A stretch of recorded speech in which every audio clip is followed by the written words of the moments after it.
NITI Aayog last में। नीति आयोग उतना informative है, थोड़ा सा सहकारी संघवाद का विश्लेषण से हो सकता है।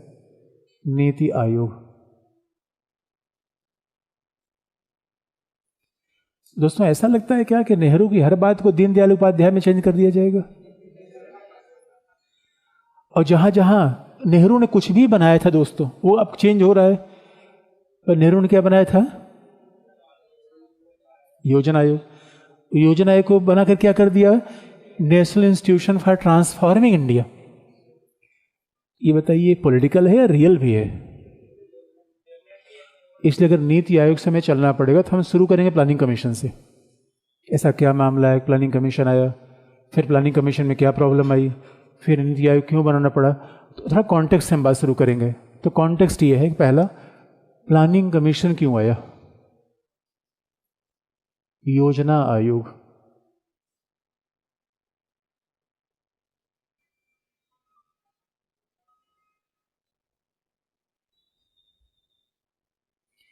अब योजना आयोग को हम देख लें तो अपने आप में पता चल जाएगा कि नीति आयोग क्यों आया, क्या इसकी विशेषता है।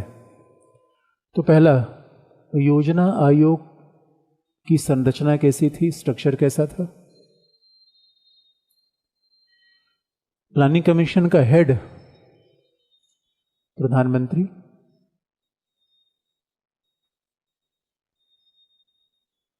उपाध्यक्ष अर्थशास्त्री होता था,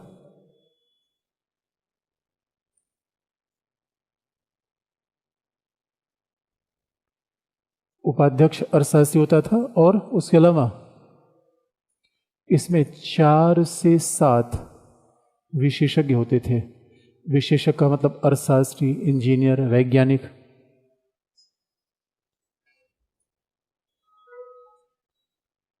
प्लानिंग कमीशन की प्रकृति क्या थी? ये संरचना हो गई, ये नेचर क्या था? पहला, प्लानिंग कमीशन एक स्पेशलिस्ट बॉडी थी, विशेषज्ञ संस्था थी। आईएएस अधिकारी सामान्यज्ञ कहलाते हैं, जर्नलिस्ट कहलाते हैं। सामान्य का मतलब है जिन सेवाओं में प्रवेश के लिए कोई विशेष डिग्री की आवश्यकता नहीं होती। आईएफएस विशेषज्ञ है, आपको बीएससी होना चाहिए। इंडियन इकोनॉमिक सर्विस विशेषज्ञ है, आपको अर्थशास्त्र से स्नातक होना चाहिए। एमबीबीएस स्पेशलिस्ट है, जहाँ जहाँ परीक्षा में शामिल होने के लिए विशेषज्ञ डिग्री की आवश्यकता हो, सेवाएं क्या होंगी? स्पेशलिस्ट। और जहाँ अब यूपीएससी में क्या है? बीकॉम करिए, बीटेक करिए, बीबीए करिए, एमबीए करिए, कुछ न करिए तो भी आप यूपीएससी में, भाई बीए करना है क्या, कुछ न करना। हम लोग यूनिवर्सिटी में पढ़ते थे तो ये ना बीए पढ़ने मतलब इधर से, बीए का मतलब कॉपी लेके आना जाना, कुछ न करना। तो उसमें कोई जा सकता है, मेडिकल साइंस में नहीं। वैसे स्पेशलिस्ट और जर्नलिस्ट सब रिलेटिव है। आप याद रखिए, अगर हम इंडियन इंजीनियरिंग सर्विसेज कंपेयर करेंगे, इंजीनियरिंग सर्विसेज में बीए करने वाला स्टूडेंट नहीं आ सकता, बीकॉम वाला नहीं, आईएएस में जा सकता है। लेकिन अगर स्पेशलिस्ट जर्नलिस्ट को दूसरे हिसाब से देखें, सिविल सेवा जर्नलिस्ट है, लेकिन सिविल सेवा में भी आईएएस सबसे बड़ा जर्नलिस्ट है। आईएएस, पीएस, पुलिस भी रिक्रूटमेंट तो जर्नलिस्ट रूप में होता है, सेवा में रहते रहते स्पेशलिस्ट हो जाता है, पूरे जीवन पुलिस वाला काम देखता है। Indian account service, railway service, ये सब स्पेशलिस्ट ही हो जाते हैं। रेलवे का ही जोड़ तोड़ करेंगे, लाइन इधर से उधर बदलते रहेंगे, यही करेंगे। आईएएस आज गृह सचिव है, कल रक्षा सचिव होगा, फिर पता रहा पीएमओ ऑफिस में होगा। सबसे परफेक्ट जर्नलिस्ट एग्जाम्पल होता है आईएएस। इसलिए आपको सामान्य अध्ययन पढ़ाया जाता है, विशेष अध्ययन नहीं। अध्ययन कैसा होना चाहिए? सामान्य। तो परीक्षा का पर्पज यही है। तो प्रकृति क्या है? पहला, ये विशेषज्ञ थी, तो हम विशेषज्ञ शब्द का प्रयोग कर रहे हैं, इसका एक विशेष मतलब सामान्य नहीं है। यानी अर्थशास्त्री, वैज्ञानिक, इंजीनियर, ये स्पेशलिस्ट में आते हैं। आईएएस कभी स्पेशलिस्ट में नहीं आता। हाँ, अब फिर आप देखेंगे वैसे सब अगर पॉलिटिशियन के हिसाब से तुलना करेंगे तो पॉलिटिशियन सामान्य होगा और आईएएस फिर विशेषज्ञ हो जाएगा। हर टर्म रिलेटिव होता है। आप बैठे हैं, आप दाएं बैठे हैं, बाएं बैठे हैं,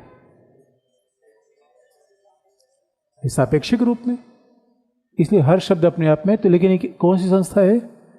विशेषज्ञ, स्पेशलिस्ट। दूसरा, योजना आयोग कैसा था? केंद्रीय।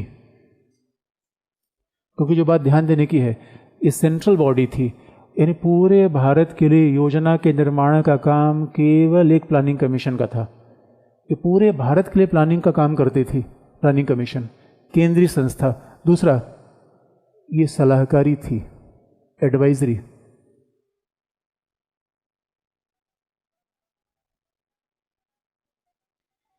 सलाह किसको देती थी? मंत्रालय को, क्योंकि हमारे यहाँ शासन चलाने का जो मेन काम है तो मिनिस्ट्रीज का है, कृषि मंत्री, श्रम मंत्रालय, मानव संसाधन। और आप कहेंगे ये बात नेहरू से पूछी भी गई कि नेहरू जी अब ये बताओ, हमारे यहाँ मंत्रालय हैं तो आप पैरेलल दो इंस्टीट्यूशन आप क्यों चला रहे हो? मंत्रालय जब पहले से हैं तो आप प्लानिंग कमीशन जैसे इकोनॉमिक इंस्टीट्यूशन को बनाने के पीछे पर्पज़ क्या है? तो नेहरू ने उसका जवाब दिया था, उन्होंने कहा राजनीति हमेशा भावनात्मक गतिविधि होती है। भावनात्मक कैसे होती है? राजस्थान वाले तुल गए हैं कि मैडम को हराना है। अब उनसे कोई ठोस कारण पूछेंगे तो नहीं पता है उनको, वो हर 5 साल में ही करेंगे। अभी तो सचिन पायलट को बना रहे, फिर 5 साल में कहेंगे पायलट जा तुझे, अब मैडम ही ठीक है। यार ये कौन सा काम है? और क्योंकि बड़े होशियार समझते हैं, जैसे सांपनाथ वैसे नागनाथ। किसका चयन करेंगे? हिमालय। इसे जो बात ध्यान में रखने की है, नेहरू से ये भावनात्मक गतिविधि, जनता बस जनता का मूड बन जाए ना, इसको हराना है। अरे कोई कारण तो बताओ यार। अच्छा, जो कई लोग कहते हैं अच्छे दिन नहीं आए, अच्छे दिन, पहले क्यों मान रहे थे अच्छे दिन आएंगे? और जनता बस अच्छे दिन आने वाले हैं, कोई कारण नहीं बता इसकी अच्छे दिन कैसे आएंगे। 5 साल में किसी राष्ट्र में अच्छे दिन आ जाते हैं? इसलिए नेहरू ये बात जानते थे, चुनाव जीतना भावनात्मक गतिविधि है। उसलिए केजरीवाल सबसे परफेक्ट है। किरण बेदी चुनाव जीत पाई नहीं। आपको इमोशन आना चाहिए, ड्रामा आना चाहिए, एक्शन आना चाहिए, तब से चुनाव जीतेंगे। बुद्धिजीवियों जैसी बात करेंगे, चुनाव हार के इस देश में डॉक्टर अम्बेडकर चुनाव हार चुके हैं नंबर 1, और इस देश में शायद एम.एन. रॉय जैसा प्रतिभाशाली व्यक्ति गिने चुने हुए चुनाव जीत नहीं पाए। चुनाव जीतना दोस्तों आर्ट है ये। बस भावनाओं की एक बार खुरी दिया, अच्छे दिन आ, गरीबी हटेगी, अच्छे दिन आएंगे। देखिए जनता, और सही सही बात करेंगे जनता भाग जाएगी। इसलिए क्या है, तो नेहरू ने इसलिए कहा था, नेहरू ने कहा था चुनाव 5 साल का होता है और देश के विकास के लिए हमें 50 साल का विजन चाहिए। भाई सरकार तो 5 साल के लिए आएगी, 5 ही साल की योजना बनाएगी। इसलिए नेहरू ने कहा था कि एक हमें विशेषज्ञ संस्था चाहिए जो एडवाइस देती रहे एक एक मंत्रालय को, और इतना ही नहीं, देश का समग्र विकास कर सके। क्योंकि ये सच बात है कि हमारा देश राज्यों में बटा हुआ है, लेकिन जो उपनिवेशी शासन से जो हमें उत्तराधिकार मिले हुए हैं उसमें विषमता ज़्यादा है, बीमारियां ज़्यादा है, समस्या ज़्यादा है। इसलिए हमें एक ऐसा इंस्टीट्यूशन चाहिए जो पूरे देश का यूनिफॉर्मल डेवलपमेंट कर पाए। इसलिए प्लानिंग कमीशन बनाया गया था। तो नेहरू ने उसको जस्टिफाई किया था, नेचर इसका ये था। अगला,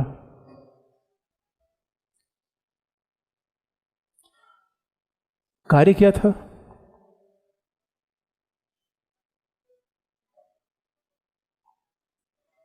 योजना का निर्माण, जैसा कि नाम से दिख रहा है।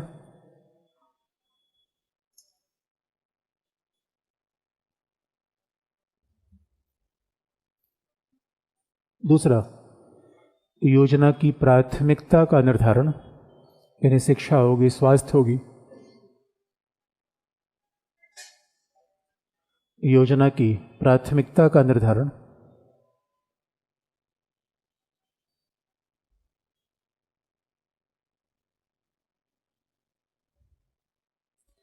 तीसरा, योजना के आकार का निर्धारण, साइज ऑफ प्लानिंग।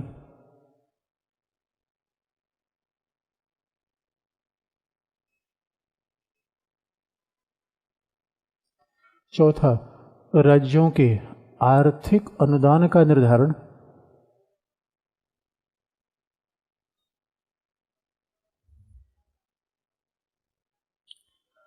अथवा राज्यों में सार्वजनिक उद्यमों की स्थापना का निर्धारण।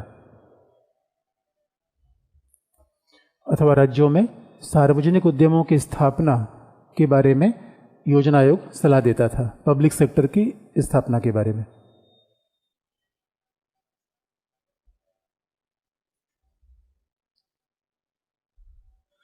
अब जो बात ध्यान में रखने की है, वह योजना का निर्माण अगर संघ सरकार करेगी, ये बात तो साफ तौर पे दिखती है कि योजना का निर्माण संघ सरकार करेगी, पूरे भारत के लिए करेगी। प्राथमिकता का मतलब शिक्षा, स्वास्थ्य, क्या प्राथमिकता हो सकती है? एक ही प्राथमिकता पूरे भारत के लिए होगी। आकार का मतलब है 1000 करोड़ 2000 करोड़ रुपए, कितने की प्लानिंग बनेगी, आकार है। आर्थिक अनुदान तो राज्यों को कितना पैसा दिया जाए, केंद्र द्वारा प्रायोजित योजनाएं कैसी चलाई जाए, ये सारा काम प्लानिंग कमीशन करता था। अब प्लानिंग कमीशन ने काम किया, इसलिए एक बड़ा फेवरेट सवाल था, जीएस के पेपर को पलटिए और 6-7 साल पिछले पेपर में जाइए तो बहुत रेगुलरली एक सवाल पूछा जाता था, केंद्रीय योजना राज्यों की स्वायत्ता के विरोधी है, संघवाद के विरोधी है, टिप्पणी करिए। अब वो सवाल आएगा, मुझे बहुत डाउट है, सिलेबस बदल गया, कॉन्टेक्स्ट बदल गया, अब वो सवाल नहीं आएगा। लेकिन उसका उत्तर हमें इस पूरे विश्लेषण में मिल जाएगा कि आखिर में हम प्लानिंग कमीशन की बात कर रहे हैं तो मामला कहाँ फंसा फिर। अच्छा देखिए, प्लानिंग कमीशन में समस्या कहाँ पर आई? ये संरचना हो गई, प्रकृति हो गया, कार्य हो गया। अब जरा देखें कि प्लानिंग कमीशन में प्रॉब्लम कहाँ पर आई, समस्या 2 तरीके से आई। पहला, संघ में शक्तियों का केंद्रीकरण। प्लानिंग कमीशन में समस्या 2 तरीके से आई।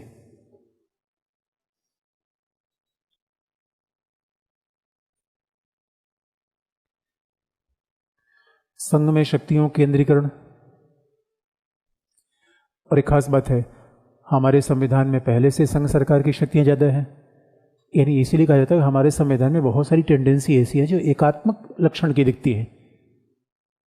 और उसके बावजूद एक बात ये भी याद दिला दें, प्लानिंग कमीशन कार्यपालिका के आदेश से बनी संस्था थी, न इसका विधि में कहीं उल्लेख था, न संविधान में, तो सवाल ही पैदा नहीं होता।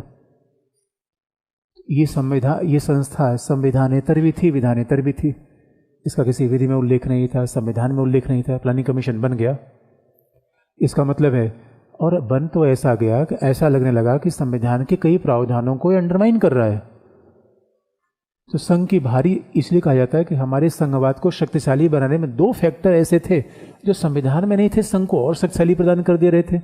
एक प्लानिंग कमीशन था, दूसरा एक कांग्रेस पार्टी थी। इन दोनों एलिमेंट ने संघ को और पावरफुल बना दिया। बहुत, तो भारत में संघ बड़ा पावरफुल बन गया। इसे तो आलोचक कहते हैं अर्धसंघात्मक, अर्धसंघात्मक। ऐसा इनसे किया क्या? क्योंकि पहला आप देखिए, केंद्रीकरण कैसे हुआ? योजना आयोग का चेयरपर्सन कौन है? प्रधानमंत्री। मुख्यमंत्री होना चाहिए या नहीं होना चाहिए? आप बताइए।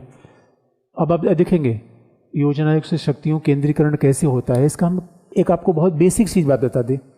आर्गुमेंट हमेशा बेसिक फैक्ट पे आधारित होता है। बेसिक फैक्ट पे कैसे? पहला बहुत बेसिक बात आपको बता दिला दें। अच्छा, 7वीं अनुसूची में शक्तियों का विभाजन है या नहीं है?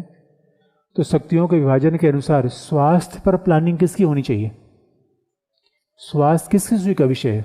राज्य का। लेकिन प्लानिंग कमीशन के माध्यम से स्वास्थ्य पर दखल किसने दे दी? और इसका प्रेसिडेंट, इसका चेयरपर्सन कौन है? प्रधानमंत्री। यानी दोस्तों, केंद्रीय नियोजन और शक्ति का विभाजन विरोधाभासी है या पूरक है? शक्ति का केंद्रीकरण शब्द का प्रयोग मैं क्यों कर रहा हूं? संघवाद तो विकेंद्रीकरण पर आधारित है, पावर शेयरिंग पर आधारित है, और यहां तो आप पावर शेयर कर ही नहीं रहे हो। यहां तो केवल प्रधानमंत्री जो कहेगा वही होगा। एक इंग्लिश में कहावत है, one size doesn't fit for all. अच्छा, अपने घर और वालों के लिए अब दीपावली पे घर गए थे, कुछ कपड़ा उपड़ा लेके गए थे छोटे भाई बहन के लिए, किसी के लिए? क्यों नहीं लेके जाते? अब पैसे की प्रॉब्लम है या साइज की प्रॉब्लम है? याद रखिए, कई बार हमें मन भी होता है कि भाई जाए घर वालों के लिए कपड़ा खरीद लें, तो साइज ही फिट नहीं होती। इसलिए एक कहानी है, जो उड़ीसा के लिए ठीक है मध्य प्रदेश के लिए कैसे ठीक हो सकता है? और लेकिन हमारे प्लानिंग कमीशन में ये कभी स्कीम नहीं आई कि वंश एक ही साइज। टकासेर भाजी टकासेर खाजा, अंधेर नगरी। तो शक्ति का संघ में शक्तियों केंद्रीकरण कैसे हुआ? सबसे इंटरेस्टिंग पार्ट आप देखेंगे। यानी पहला, राज्य सूची के विषयों पर भी योजना का निर्माण हुआ। राज्य सूची के विषयों पर योजना का निर्माण हुआ। अब ये बड़ा गंभीर मसला था। दूसरा,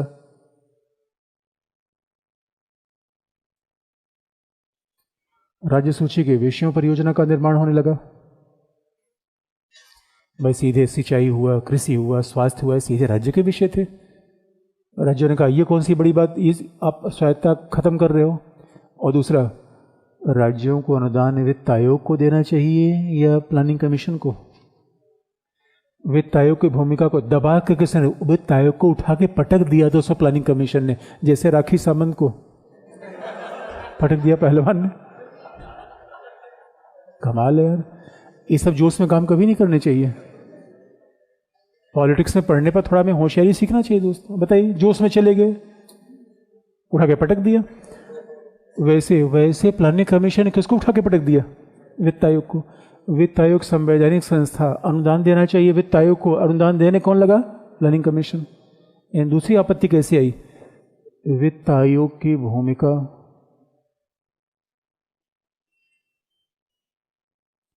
वित्त आयोग की भूमिका को हतोत्साहित कर दिया, भूमिका का उल्लंघन हो गया। क्योंकि हमारे संविधान में 275 में लिखा भी है, अगर आप किसी को अनुदान देंगे तो वित्त आयोग की रिकमेंडेशन चाहिए, और ये काम करने लगा प्लानिंग कमीशन।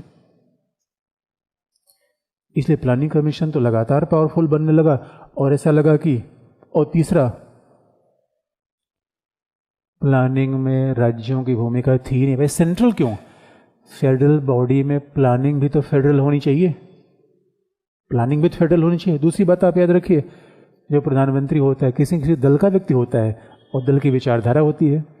प्रधानमंत्री के द्वारा निर्मित प्लानिंग, अब सवाल है कि बीजेपी के पहले सरदार पटेल के स्टैचू किसी ने नहीं बनाया? ये प्लानिंग है या विचारधारा है? बहुत ध्यान देने की बात है दोस्तों। इस वजह से प्रधानमंत्री जो काम कर रहा है वो मुख्यमंत्री के लिए सूटेबल हो, ऐसा बिल्कुल नहीं होगा। ये तीसरा, राज्य की भूमिका नहीं थी। राज्य की केंद्रीय प्लानिंग था तो राज्य की भूमिका अनुपस्थित थी। और भाई ये कौन सा फेडरल सिस्टम है जहां राज्य की भूमिका ही ना हो? वो फेडरल सिस्टम कैसा है?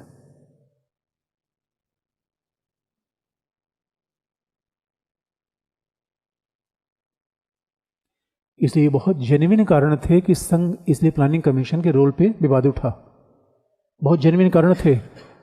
दूसरी समस्या कब आई? दूसरी समस्या, प्लानिंग कमीशन बनी थी विशेषज्ञ संस्था के रूप में, हो गई सामान्यज्ञ। इंदिरा गांधी जब से आई, देखिए इंदिरा गांधी दोस्तों काम करने का स्टाइल बिल्कुल अलग था। नेहरू अलग किस्म के व्यक्ति थे। हाँ, नेहरू के शौक अलग अलग थे। मतलब शौक क्या अच्छी बातों में शौक दोस्तों, लेकिन वो विजनरी व्यक्ति थे। जब से मैडम आई, प्लानिंग कमीशन ने सारे आईएएस अधिकारियों को ठूंस दिया। अब प्लानिंग कमीशन में आईएएस अधिकारी, मंत्रालय में भी आईएएस, तो प्लानिंग कमीशन बनाने की आवश्यकता क्या हुई? ये माना जाता है कि इंदिरा गांधी के समय प्लानिंग कमीशन का रोल और डिस्प्यूटेड हो गया। क्यों? ये विशेषज्ञ संस्था के बजाय कौन सी संस्था हो गई? सामान्यज्ञ। ये दूसरी भूमिका थी। इसमें आईएएस अधिकारियों को भर दिया गया।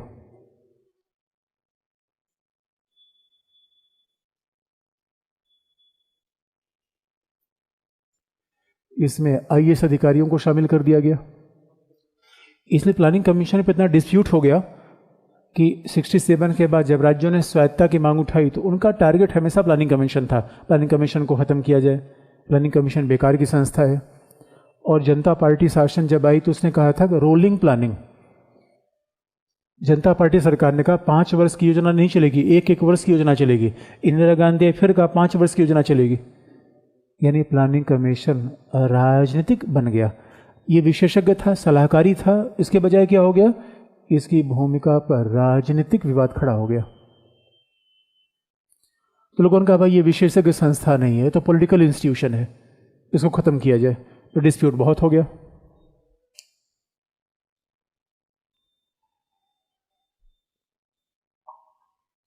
और अंतिम बात आपको ये बता दें, देखिए इकोनॉमी 2 तरीके से चलती है, एक होती है बाजारवादी, दूसरी होती है राज्य नियंत्रित।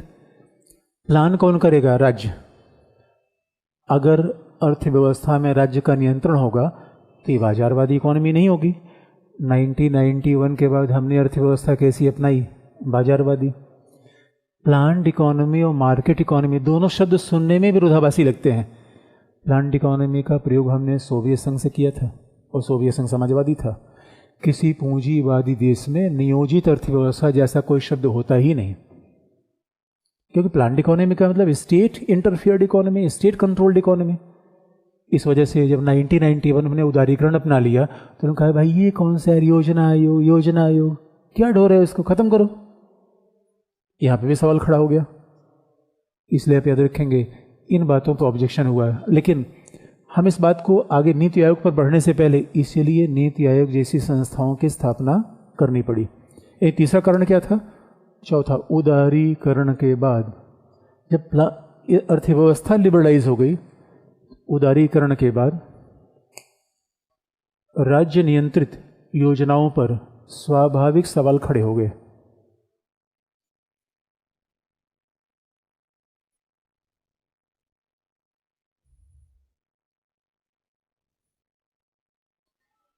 उदारीकरण के बाद राज्य नियंत्रित अर्थव्यवस्था पे सवाल खड़े कर दिए गए। लोगों ने कहा ये ठीक नहीं है। राज्य नियंत्रित अर्थव्यवस्था मतलब प्लानिंग पे सवाल खड़े किए गए। लेकिन आपको याद दिला दे, इन आलोचनाओं का जवाब भी है। जितनी आलोचना लोगों ने की है कि पहली आलोचना का जवाब दे कि क्या वाकई केंद्रीय योजना राज्यों की स्वायत्तता, यहां तो आर्गुमेंट ऐसा दिया गया है योजना से केंद्रीकरण बढ़ता है, राज्यों के स्वायत्तता खिलाफ है। अब इसका हम आपको तर्क बता दें। केंद्रीय योजना से राज्यों की स्वायत्तता खत्म होती है तो योजना आयोग पर विवाद 67 के बाद क्यों पैदा हुआ? योजना आयोग पर विवाद का कारण राजनीतिक था या योजना आयोग का कोई कारण था? राजनीतिक था। ये बात आप ध्यान रखिए। जैसे संघ और राज्यों में अलग अलग दलों की सरकारें आई, उसी से इस पर डिस्प्यूट पैदा हो गया। दूसरी बात आपको याद दिला दे, प्लानिंग कमीशन जो योजना बनाता था उसमें राज्यों की भूमिका थी। एक संस्था थी जो राष्ट्रपति के आदेश से बनी थी, राष्ट्रीय विकास परिषद। जब प्लानिंग कमीशन प्लान बनाता था तो राष्ट्रीय विकास परिषद सामने जाती थी और राष्ट्रीय विकास परिषद उसे अप्रूव करता था। और राष्ट्रीय विकास परिषद में सारे राज्यों के मुख्यमंत्री हुआ करते थे। ऐसा बिल्कुल नहीं था कि उसने संघवाद को बिल्कुल अवहेलना की, ऐसा नहीं था। इसलिए आप याद रखिए, हमारे यहाँ भारत जैसे देश में केंद्रीय नियोजन आवश्यक है। तीसरा जवाब, लोग कहते हैं उदारीकरण के ज़माने में प्लानिंग की आवश्यकता नहीं है। अरे आप ये कहिए कि उदारीकरण के ज़माने में प्लानिंग की आवश्यकता है, बस प्लानिंग का रूप बदल गया। पहले टारगेटेड प्लानिंग थी, 91 के बाद प्लानिंग कैसी हो गई? इंडिकेटिव। इंडिकेटिव का मतलब प्लान तो रहेगा ही भाई, ये तो प्लान तो करना पड़ेगा। नॉर्थ ईस्ट विजन 2020 प्लानिंग ही तो है, नॉर्थ ईस्ट का डेवलपमेंट करना। हाँ, बस ये फर्क आ गया। 90 के पहले उद्यम सरकार लगाती थी, 90 के बाद उद्यम निजी क्षेत्र लगाएगा। सरकार केवल ये बताएगी कि आप यहाँ अगर पिछड़े क्षेत्र में निजी क्षेत्र लगाएंगे तो आपको इतना हम टैक्स में एग्जम्पशन दे देंगे। ये प्लानिंग ही तो है। कितने सड़क का विकास करना है, पोर्ट कैसे। भारत जैसे पिछड़े देश में, विकासशील देश में प्लानिंग की आवश्यकता हमेशा रहेगी। इसे जितने ऑब्जेक्शन व्यक्त किए गए बहुत वैलिड नहीं है, पॉलिटिकली मोटिवेटेड ज़्यादा है। और ये भी सही है कि प्लानिंग के ऊपर मूल विवाद राजनीतिक ही था, क्योंकि अब देखेंगे 90 के बाद जैसे गठबंधन सरकारों का दौर आया, प्लानिंग कमीशन के बारे में कोई समस्या नहीं हुई। लेकिन वर्तमान में भी नहीं रहा, तो आप इन्हीं कारणों को मान सकते हैं कि इन्हीं कारणों की वजह से हटाया गया। तो सवाल है, नीति आयोग में नया क्या आया? दोस्तों, नीति आयोग में नया क्या? इसके पहले आपको एक बड़ा इंटरेस्टिंग पार्ट बता दें। शराब में रखी गई, शराब में बोतल का महत्व ज़्यादा होता है, शराब का महत्व ज़्यादा होता है? लेबल का महत्व ज़्यादा है शराब का? एक अभी ISBT में बस कंडक्टर खड़ा हुआ था, उनका जलंधर चलो जलंधर चलो जलंधर चलो। एक यात्री था, बड़ा होशियार था, उसने कहा तैने तख्ती लगा रखी अमृतसर की, कह रहा जलंधर चलो जलंधर चलो। कंडक्टर ने कहा तैने तख्ती पर बैठ के चलना है कि बस पे बैठ के चलना है? लेबल का, तख्ती क्या है? लेबल। कंटेंट क्या है? बस। तो सवाल ये है, प्लानिंग कमीशन नीति आयोग में लेबल का अंतर है या विषय वस्तु कार्य का भी अंतर है, प्रकृति का भी अंतर है? ऐसा तो नहीं दोस्तों। शराब पूरा नहीं है, बोतल नहीं है। इतने गंभीर क्यों हो गए आप लोग? ऐसा है या नहीं है? अब जरा इसकी जांच कर लें तो नीति आयोग क्या है, तो देख लें कि बोतल नहीं है या शराब दोनों नहीं है या केवल बॉटल ही नहीं है। तो अगला है नीति आयोग। अच्छा, यहां तक कुछ पूछना तो आप बताइए, यहां तक जो हमने लिखा इस पर कोई प्रॉब्लम है तो। अगला है नीति आयोग।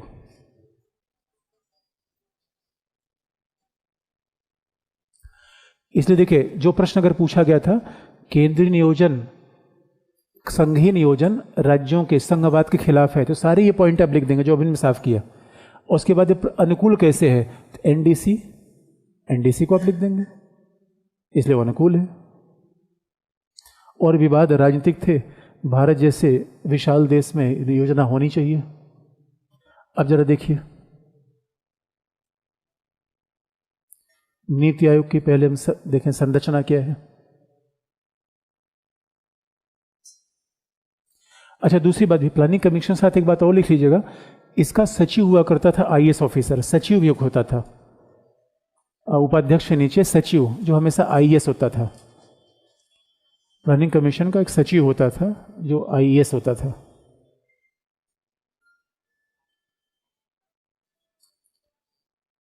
तो उपाध्यक्ष के अलावा एक सचिव भी होता था जो आईएएस ऑफिसर होता था। अब जरा नीति आयोग को देखें पहला। अब नीति आयोग का चेयरपर्सन कौन है, फिर प्रधानमंत्री।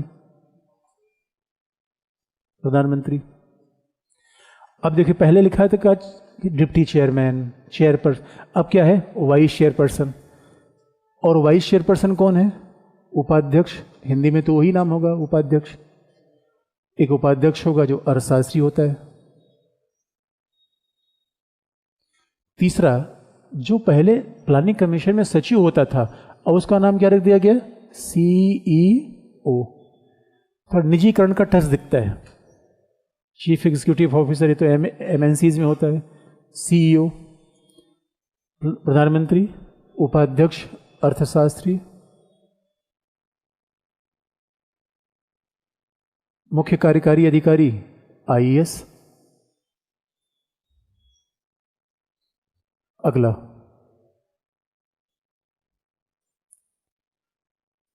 सभी राज्यों के मुख्यमंत्री। ये बहुत टर्निंग पॉइंट है। यानी पहली बार नीति आयोग में संघीय व्यवस्था के समान राज्यों को महत्व दिया गया है। तो यहां पे क्या है, गवर्निंग काउंसिल, शासकीय परिषद।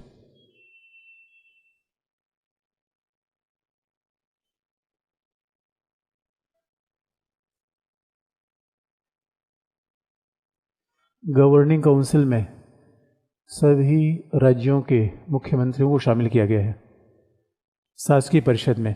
अब आप देखेंगे ये संघवाद के बहुत अनुकूल लगता है, प्रधानमंत्री के समानांतर मुख्यमंत्री बैठ गया। पहले प्लानिंग कमीशन बिल्कुल ऐसा नहीं था। बाकी यहाँ तो एक ही जैसा लगता है कि उपाध्यक्ष, प्रधानमंत्री, सीईओ, यहाँ तो क्रम एक जैसा लगता है। ये बहुत बड़ा चेंज है। और दूसरा, रीजनल काउंसिल, क्षेत्रीय परिषद।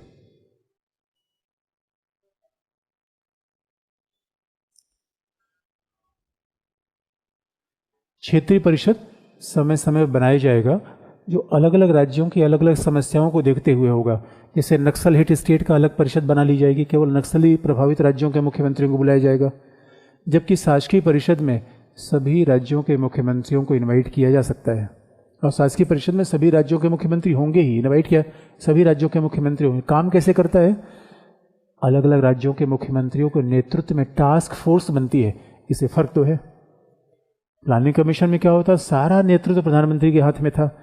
यहाँ पे टास्क फोर्स मुख्यमंत्रियों के हेडशिप में बढ़ती है। तो आप कहेंगे क्या 29 राज्यों के मुख्यमंत्री? नहीं, तो उसमें चयन किया जाता है। एक बीजेपी शासित, दूसरा बीजू जनता दल, तीसरा राष्ट्रीय, मतलब अलग अलग पार्टी से लोगों को ले लिया जाता है। और वास्तविक तौर पर राज्यों का मुख्यमंत्री होना क्यों इंपॉर्टेंट होता है, क्योंकि प्लान को इम्प्लीमेंट किसको करना है, राज्यों को। और डिसेंट्रलाइजेशन के हिसाब से आप देखेंगे, पावर शेयरिंग के हिसाब से देखेंगे, अगर उस व्यक्ति को आप शामिल नहीं करेंगे जिसको इम्प्लीमेंट करना है, तो कभी भी प्लानिंग आपका सक्सेसफुल नहीं होगा। बनाने में, लागू करने में गैप हमेशा रह जाएगा। और एक बात और है, फिर वही सारा विश्लेषण आ जाएगा। हर राज्य की आवश्यकता अलग अलग है। अब उड़ीसा में हो सकता है कि कोस्टल स्टेट की प्रॉब्लम अलग अलग है, राजस्थान की प्रॉब्लम अलग है, बिहार की प्रॉब्लम अलग है, बिहार में बाढ़ की ज़बरदस्त प्रॉब्लम है और राजस्थान में सूखे की प्रॉब्लम है। तो अलग अलग राज्यों का जब चीफ मिनिस्टर होगा तो उन विविधता को ध्यान में रखेगा। अब उत्तराखंड में कम्युनिकेट ट्रांसपोर्टेशन की प्रॉब्लम है, हो सकता है वो दिल्ली में ना हो, इसलिए जितने स्टेट हैं उनकी अलग अलग प्रॉब्लम है, तो इसका बड़ा फर्क पड़ा। रीजनल काउंसिल में कुछ राज्य होंगे, इसमें सभी राज्य होंगे, ये आवश्यकता के हिसाब से बनाया जा सकता है। लेकिन सबसे बड़ा बात है ये सहकारी संघवाद, इसी का नाम तो है। तो नीति आयोग में सारा विश्लेषण किसका लगेगा? सहकारी संघवाद का, आर्थिक विकास का, पावर शेयरिंग का। अगला अगला कौन होगा? इसमें 2 स्थायी सदस्य होंगे,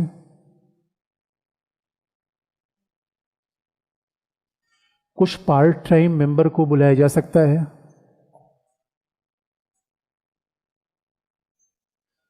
और एक खास बात है, जब से अभी नीति आयोग बनी है साइंटिस्ट ही हैं, इकोनॉमिस्ट हैं, किसी आईएएस को नहीं रखा गया है।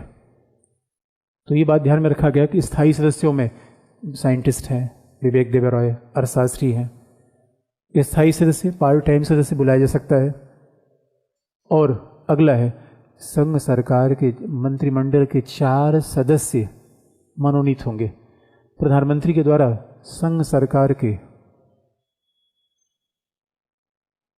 4 मंत्रियों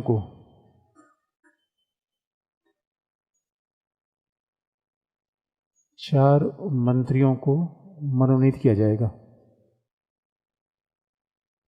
नॉमिनेट किया जाएगा, जो प्रधानमंत्री नॉमिनेट करेगा। तो संघ सरकार के 4 मंत्री होंगे, पार्ट टाइम मेंबर कुछ हो सकते हैं, दूसरा स्थायी सदस्य होंगे। ये इसकी संरचना, अंतर केवल संरचना में नहीं है, कार्य में भी है। स्ट्रक्चर में बहुत बड़ा अंतर हो गया, राज्यों को शामिल करना। बाकी ये सब चीज़ें तो ठीक है, पार्ट टाइम मेंबर तो वैसे भी प्लानिंग कमीशन में ले ही लेता था, भले वहाँ लिखा नहीं था। भाई जब प्लान करेंगे तो विशेषज्ञों को अलग अलग क्षेत्र से निश्चित तौर पर बुलाएंगे, लेकिन कार्य में कैसे अंतर हुआ? अगला कार्य क्या है? कुछ विशेषताएं प्लानिंग कमीशन जैसी है, भाई सलाहकारी तो होगा ही, मंत्रिमंडल को निर्णय देगा, सलाहकारी होगा। अब ये केंद्रीय है, ये कहना कठिन है, ये सेंट्रल नहीं हो गया, ये फेडरल हो गया। प्लानिंग कमीशन सेंट्रल था, नीति आयोग क्या है? फेडरल है। और सेंट्रल और फेडरल में फर्क है। तो कार्य क्या है? पहला नीति आयोग केंद्रीय संस्था न होकर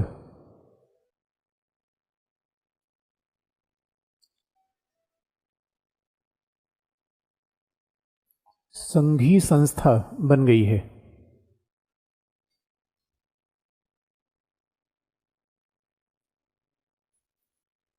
केंद्रीय संस्था न होकर संघीय संस्था अंडरलाइन बन गई है, जिसमें राज्यों की समानांतर भूमिका को स्वीकार किया गया है।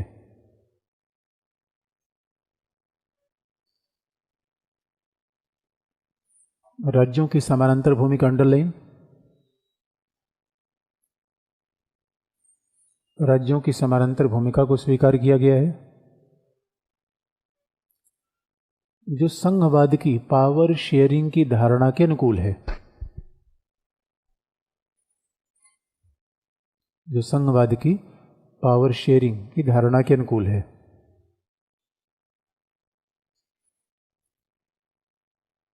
अगला पॉइंट,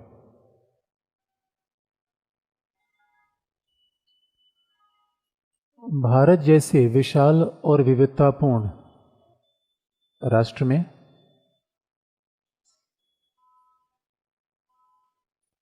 भारत जैसे विशालपुर और विविधतापूर्ण राष्ट्र में मुख्यमंत्रियों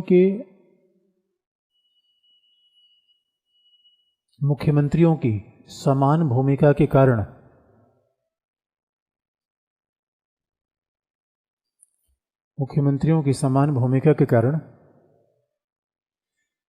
योजना का स्वाभाविक विकेंद्रीकरण हो गया। विकेंद्रीकरण अंडरलाइन।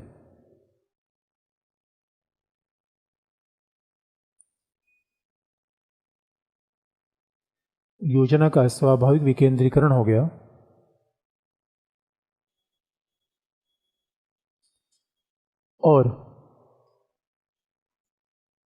और योजना का स्वाभाविक विकेंद्रीकरण हो गया और योजना के निर्माण और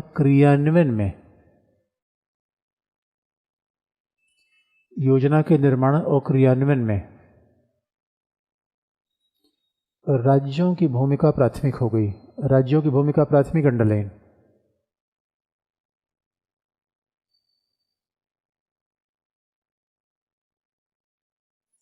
राज्यों की भूमिका प्राथमिक हो गई, इसीलिए गरीबी निवारण के लिए निर्मित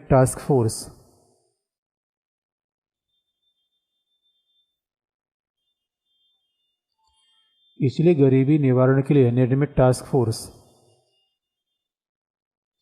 का प्रधान मुख्यमंत्री को बनाया गया। गरीबी निवारण के लिए निर्मित टास्क फोर्स का प्रधान मुख्यमंत्री को बनाया गया।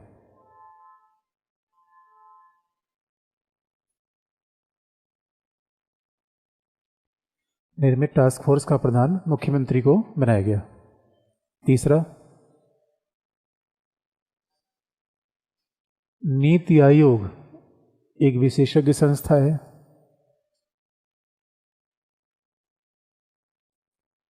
नीति आयोग एक विशेषज्ञ संस्था है। यह सलाहकारी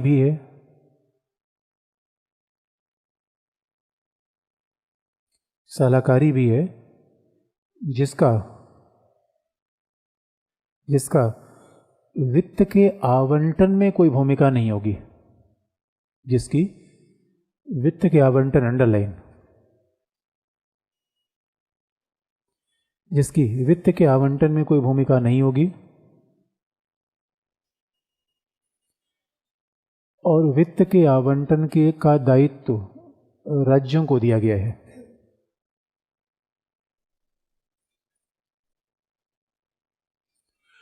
वित्त के आवंटन का दायित्व राज्यों को दिया गया है। तो ये बड़ा चेंज कर दिया गया है प्लानिंग कमीशन की तुलना में। क्या वित्त को आवंटित करने का दायित्व वित्त आयोग को दिया गया है। राज्य तौर में नहीं लिख लिया। वित्त को आवंटित करने का कार्य वित्त आयोग को दिया गया है। प्लानिंग कमीशन को पहले था, अब किसको दे दिया गया? वित्त आयोग को।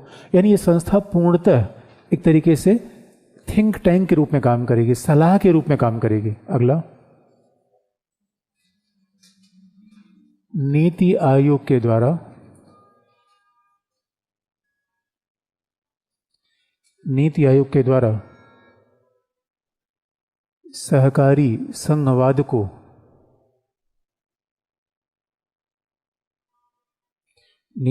द्वारा सहकारी संघवाद को प्रभावी बनाने का प्रयास किया गया है।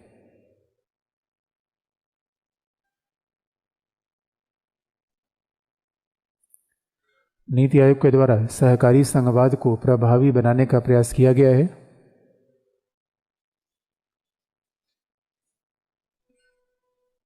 और नीति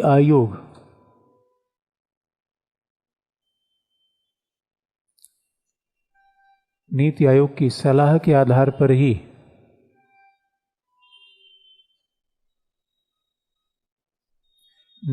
की सलाह के आधार पर ही केंद्र द्वारा प्रायोजित योजनाओं की कटौती की जा रही है। केंद्र द्वारा प्रायोजित योजना अंडरलाइन। नीति आयोग के सलाह पर ही केंद्र द्वारा प्रायोजित योजनाओं की कटौती की जा रही है।